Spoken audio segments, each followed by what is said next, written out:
Hey, it's Tesla Canuck. Welcome back to another video. It's been 3 months now since I picked up this beauty right here, and I wanted to do a follow-up with some of the issues and how they were resolved, that type of thing, and also a couple of very important lessons learned. So let's get started.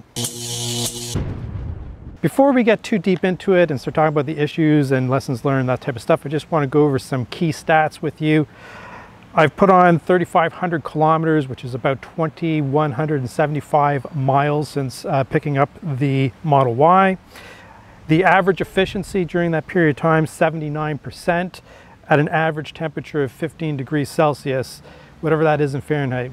I don't know, 60? Just guessing. So those are a couple of key stats here. According to TestLab, my max range over time, it'll do that calculation for you, is 509 kilometers, and the rated I think is 528 kilometers. I'm gonna have to add the miles when I produce the video. So that's about where I would expect to be, 509 with the 20-inch rims. So with the 19-inch rims, I would expect that this car would also be very, very close to rated at the 528. I don't think there's any range loss or battery degradation to speak of at this point in time. All right, so let's talk about some of the delivery issues. When I picked up my Model Y, I did have a handful of issues. I did a video about it. I'm going to link it here. They were just minor issues, and the purpose of the video that I had done previously was not to say, oh, you know, worry about your pickup and all the defects and this kind of stuff. Not at all. The point of that video was that if you do get some minor defects when you go for your delivery, don't worry about it. Tesla will fix it. And I'm going to show you that they fixed all of my issues. So first up was that there was this gap in the B-pillar panel on the inside. And let's take a quick picture. You can see that they fixed that. It now looks like the passenger side, sorry, now looks like the driver's side. So I've got that symmetrical look again versus a big gap in the passenger side. The other issue was that the seat belt had a giant fray in it, and that was fixed. They replaced the seat belt.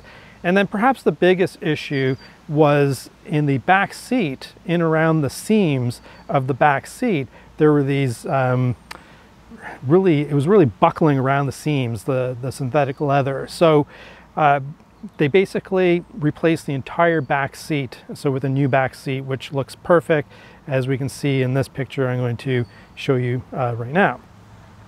So there you go. I had a handful of issues on delivery. Within about 4 weeks, everything had been fixed, and yeah, I have no complaints. They treated me very well, and I expect that they will treat you well too.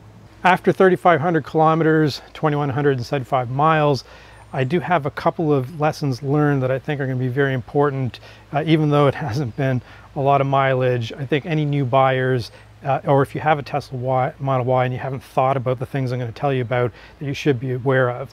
So the first and probably the biggest lesson learned is around the door panels, the rear door panels, and they kind of flare out a little bit. I'm going to put a picture up on the screen here. And what happens is that the front tires kick up rocks, and those rocks will hit where the body flares out in the rear door. And after winter, there were a lot of pictures on Twitter and whatnot about Model Y owners showing damage from the rock salt and all this type of stuff. And I figured that, well, you know, it's summertime. I picked it up at the end of March. I mean, winter was pretty much over, that I was just going to wait and figure out whether I'm going to do PPF or, you know, put on the mud flaps or do something to try to mitigate this issue. But I didn't do that, and I learned a lesson.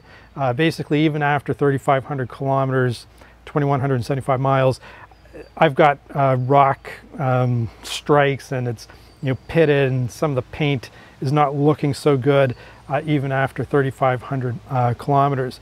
Now, it's important to mention that this is not a design fault. The way the panels flare out, it's part of the design of the vehicle that makes it beautiful. So I'm not faulting Tesla for making a beautiful vehicle. I think we just need to be aware that we have to protect the panels. So Tesla does sell a PPF strip that you can put there. They sell mud flaps. There's third-party mud flaps, and the mud flaps will work really well in terms of stopping those rocks on the road. You know, even just going through a construction zone, you face the danger of getting these rocks thrown and having this rear panel here, you know, get pitted. So protect yourself. As soon as you pick up that car, slap some mud flaps on it at a minimum. You can get third-party ones that look great. The Tesla ones, they're okay. Most people I know don't like the look of them, so they go third-party. I'll put a link in the description of the ones that I ended up going with. They're super simple to install, and they will protect that paint. And then once Tesla does have that PPF back in stock, I'm going to do that. And yeah, I'm probably not going to do the entire car. That's a completely different video about to PPF your entire car or not PPF. And I know people have strong opinions of it, and I'm sure they will comment. But anyhow, that is the biggest lesson learned. And then the second lesson learned is that if you buy the trailer tow hitch package, the plastic piece that covers that area when you pick up your car, the actual hitch isn't exposed. It's got a plastic piece covering it. I'm told by Tesla that it is single use only. So you're supposed to take it off and never put it back on again. I'm not sure how I feel about that. I'd like to be able to take it off and put it back on. So anyhow, long story made short, I took it off, the pins broke, but Tesla gave me a replacement plastic piece for the back, and it's got a higher revision number on it. Mine, the one that they gave me is Rev C on it, and that one I've been able to take off and on without the clips breaking. So maybe they've solved this problem, but I just wanted to mention that. So I think those are the two biggest issues, not necessarily issues, but lessons learned even during the small period of time, this 3 months and 3,500 kilometers. So I wanted to give you this information. I always like to do super helpful things. If you enjoy super helpful Tesla videos, please hit that subscribe link. Thanks for watching. Tesla Canuck. Over and out.